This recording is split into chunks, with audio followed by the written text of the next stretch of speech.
Hi there, Pretty Plant Girl here. I wanted to show you my tomatoes, and it's not a proud moment.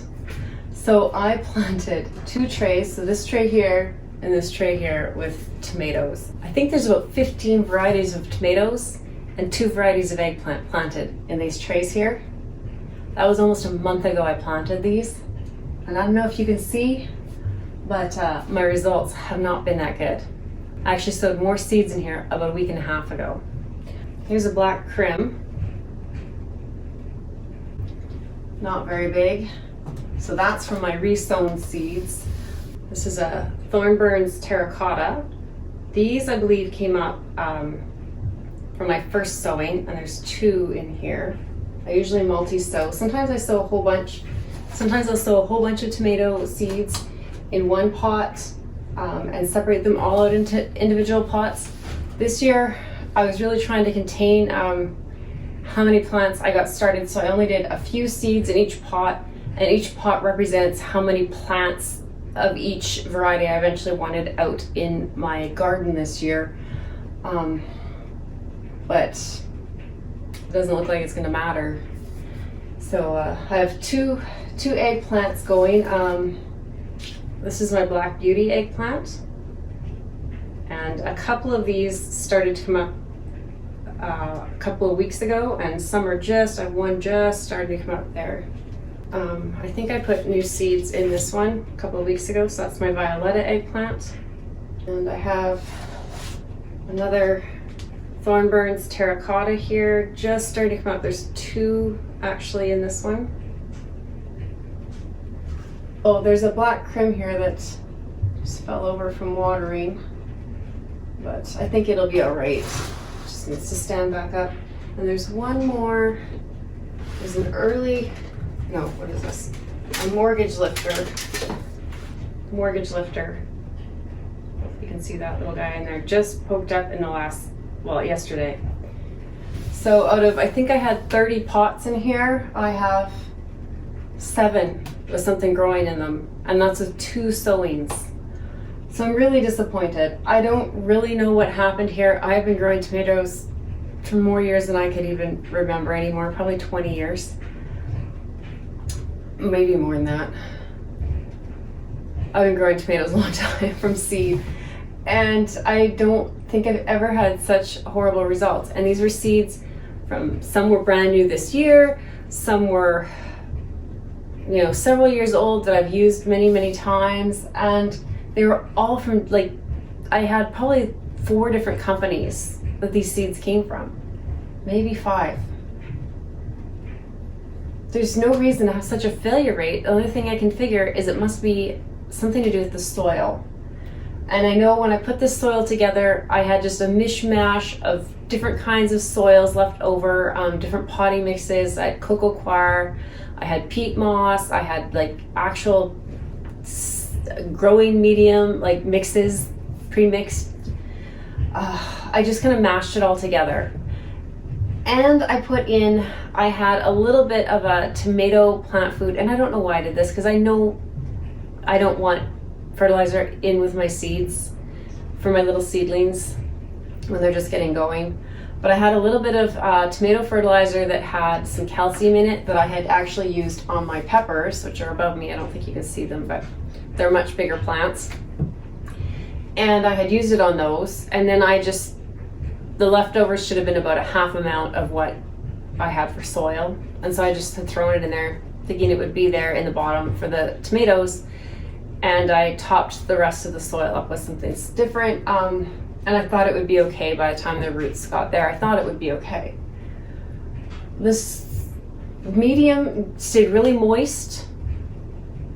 I don't know if it was all the cocoa coir in there, if it's just the combination of ingredients I had in there. I don't know.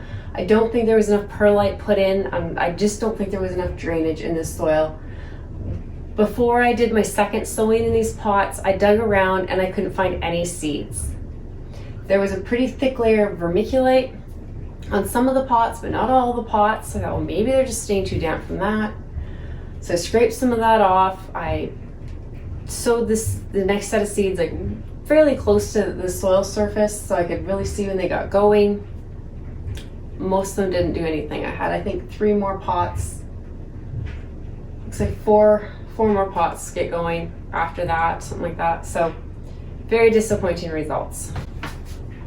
So it's getting late in the season. I'm now at 5 weeks before my average last frost date. And any of you that are used to growing tomatoes, you know that most tomatoes packages say to start them 6 to 8 weeks before your average last frost. And I usually like to get my tomatoes out early. I use cozy coats on my tomatoes. It's just like this little water-filled little kind of product that goes around the tomatoes and protects them from the cold weather. And I can usually get them out pretty early. That won't be happening this year. But I did go 1 week ago. I went and re-sowed some varieties of tomatoes. And the varieties are written on the other side here, and there's water in here. So I have 2 rows of Manitoba, and 1 row has come up really well, and the other row just has 1 tomato coming up in it. I have 1 row of Roma right here, and it has pretty good germination. I would say all but maybe 1 tomato seed has germinated, and actually, no, I'm not sure that's one.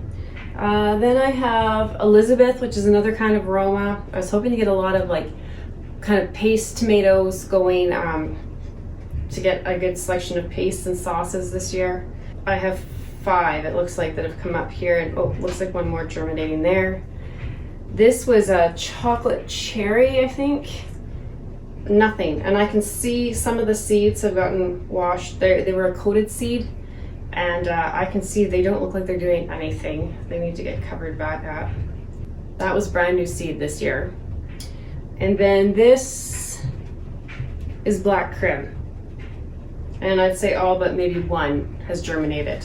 So in 1 week, I've had better results with these varieties, which I have all of these varieties planted over here, than I've had with all those other pots. So I think it had to have been the soil. This was different soil. So I don't know what I'm going to do, but I was out of my Japanese black Trifeli tomato seeds. I was out of the seeds from those. I'd used them all up in here. I think I was out of mortgage lifter. You know, I'd had enough. If they had come up, I had enough for the season, so I hadn't bothered buying more. And anyway, so I have these here that I want to deal with. I want to get them out of this tray before the roots get too big and cause problems. So I don't have a lot of soil left either. We just had a big storm come through. There's snow everywhere. Everything's frozen outside. And my potting soil that I store the extras of is outside, and I've gone through everything I had in the house that was thawed out except for just a small amount.